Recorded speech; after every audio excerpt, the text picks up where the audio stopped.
Good morning, good afternoon or good evening, wherever you're tuning into today. We're coming at you from sunny Benidorm today, and I'd like to talk to you about my treat day, which I'm having today, and I'd also like to talk to you about what I have learnt along the way of taking MOUNJARO, what I've had to prepare for and what I should have prepared for, both mentally and physically actually, for this one. So I'm hoping that a lot of you will find this an inspiration. Cheers everybody. So I've got an Irish coffee today, and yes, that is cream on the top. I'm going to enjoy every little bit of it today because I've done so well. We are on our hollybobs after all, aren't we? So I realised that I'd actually had to prepare and actually mourn the loss of my creativity of food. So going back to my childhood, my mum always used to cook Jamaican food because I'm half West Indian, Chinese foods. So I always had, there was always a wok on the go, let's put it that way, or a pressure cooker with some jerk chicken or some curry goat in. And I really had to learn not to want to cook the food, because when I first started MOUNJARO, I'd cook heaps of food, as I did before, for both myself and my husband, and I actually realised that we weren't going to eat it. So what happens then is everything gets stored in the freezer until you actually modify your brain to not cook the amount or the types of foods that you cooked previously. So what I do now is I prepare to eat more protein, drink more water, and obviously do more exercise. By the way, I am 51, so I'm a grandmother of two beautiful grandchildren, and just being on MOUNJARO has really inspired me to be able to run around after the children. So I'm really looking forward to the girls when I get back. This is quite an interesting point. You have to learn to manage conflict with your significant other or your spouse, your husband, your partner, because you can't eat as you used to. Now, I was the person that cooked, was the main cook in the house, and so when my husband used to say, "Oh, what are we having for dinner today?" or "What do you fancy eating?" my answer was usually nothing. I have no food noise, I don't feel like eating today. And I found it really difficult to match or to put food together because I just wasn't hungry. So in effect, my husband lost well over 8 kilograms through me being on MOUNJARO. So I suppose we've saved money that way as well. So I'm not buying huge amounts of food in, and he's obviously he loved his meat and veg, so, and alcohol wise as well, we just don't drink or eat as much. Talking of that, cheers everybody. That is yummy. Hopefully I haven't got cream everywhere. Right, I had to prepare to adjust to the social events.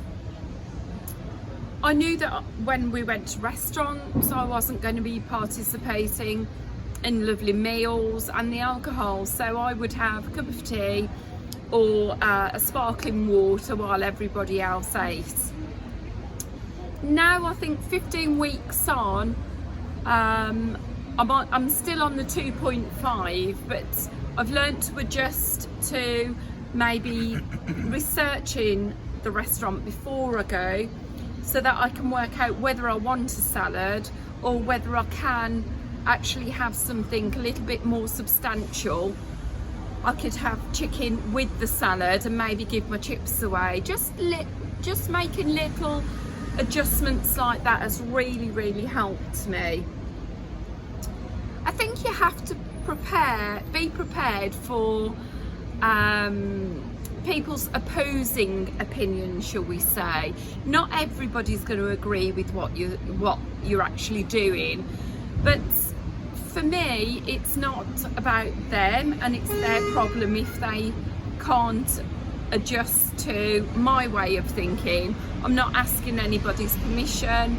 I only want my spouse's opinion to really matter or make a difference to what I'm doing that day. You have to really be prepared mentally that not everybody's going to agree with what you're doing. But in my case, I had a really supportive husband rather, that gave me all the support and encouragement that I actually needed. But really, you've got to accept that not everybody's on the same journey as you, so just do whatever you need to do for you. I had to mentally prepare myself when about halfway through my MOUNJARO journey, when I realised it wasn't an easy or a short-term fix. I was starting to lose less weight in the middle of my MOUNJARO journey, because I do know that it will come to an end sooner or later. So for those of you who have just started, take it as it comes. Some weeks you'll gain weight, some weeks you'll lose weight, but remember that the scales aren't always your friend, and you have to look for other gains throughout your journey, such as your measurements will go down. It's not always about how much you weigh. You've got to be mentally prepared to be disappointed at times. Sometimes it's not going to show on the scales.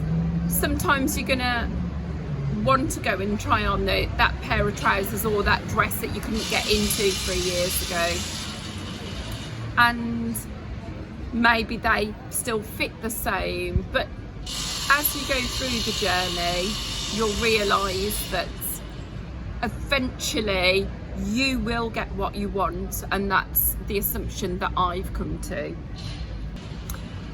15 weeks on, I still deal with food battles in my head. I am only on the 2.5, so that may be a reason why I still feel like sometimes I could eat a bar of chocolate, or I could grab the nearest ice cream. Being in Benidorm, as you may imagine, there's food all around you all of the time. I think the last one I want to speak about, well, actually I don't want to speak about it, unusual toilet habits. Anybody that knows me knows I don't talk about stuff like that. Don't like toilet humour, blah de blah de blah. And I've really had to deal with unusual toilet habits. Anyway, we'll leave that bit in. Yeah, as long as you make sure that you've got anti-diarrhea, or you've got Senokot or something, you'll be fine.